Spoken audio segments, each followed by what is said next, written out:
For today's easy recipe, we'll be making my favorite classic carrot cake cupcakes, topped with a delicious homemade cream cheese frosting.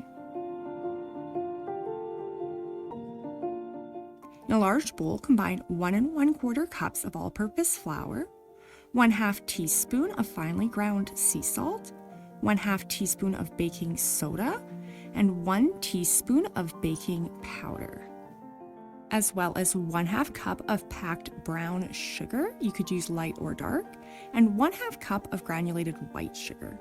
Now for my secret ingredient, it's 1/2 tablespoon of ground ginger, and this adds an amazing flavor to the cupcakes. We're also going to add in 3/4 of a teaspoon of cinnamon powder and 1/4 teaspoon of nutmeg. Whisk this until it's combined, and as always, all of these instructions as well as the full recipe can be found in the description box below. Now I'm going to add in 1/2 cup of vegetable oil, as well as 1/4 cup of room temperature water. Whisk this until it's combined. It's going to be very thick, but don't worry. Add in 2 large room temperature eggs and continue mixing until this is nice and smooth, and this will take about a minute or so.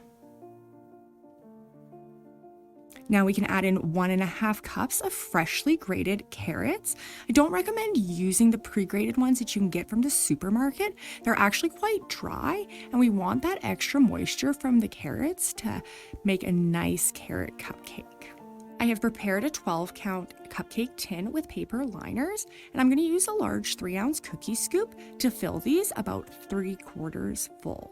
If you don't have one of these cookie scoops, you could use a measuring cup or even just pour it in.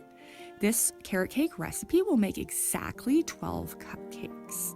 My oven is preheated to 350 degrees Fahrenheit or 175 Celsius, and these are going to need to bake for 16 to 20 minutes.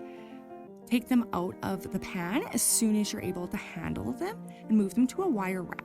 If you've ever had cupcakes where the paper starts to peel away, it's likely that they've been left in the pan too long. So now we're going to make our cream cheese frosting. This is 8 ounces of cream cheese and 1/2 cup of butter. You're going to want to mix this on low using a hand or stand mixer for about 2 minutes or until it's nice and creamy and smooth. We are going to add our powdered sugar in 3 additions. So I'm going to begin by adding 1 1/2 cups, and I do it this way just so that I don't end up with a big mess.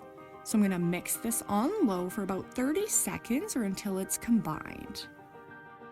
Now we can add in our next 1.5 cups of powdered sugar, and again we're going to continue mixing this on low until it's nice and smooth and creamy.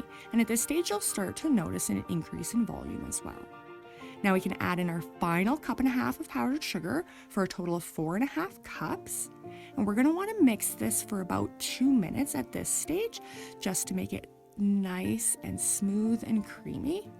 Also make sure that you're scraping down your bowl throughout this process. I'm going to add in 1 teaspoon of vanilla. You could add more if you like, but I like it to complement the cream cheese flavor and not take over. If it's too thick, you can add in a tablespoon of milk, but this looks perfect to me. Move your cream cheese frosting to a piping bag fitted with your favorite tip. I'm going to use the number 1M just so that I can get a nice big mound of this cream cheese frosting on top. If you have enjoyed this video, consider subscribing. I do a new recipe each week. And as always, thanks so much for watching.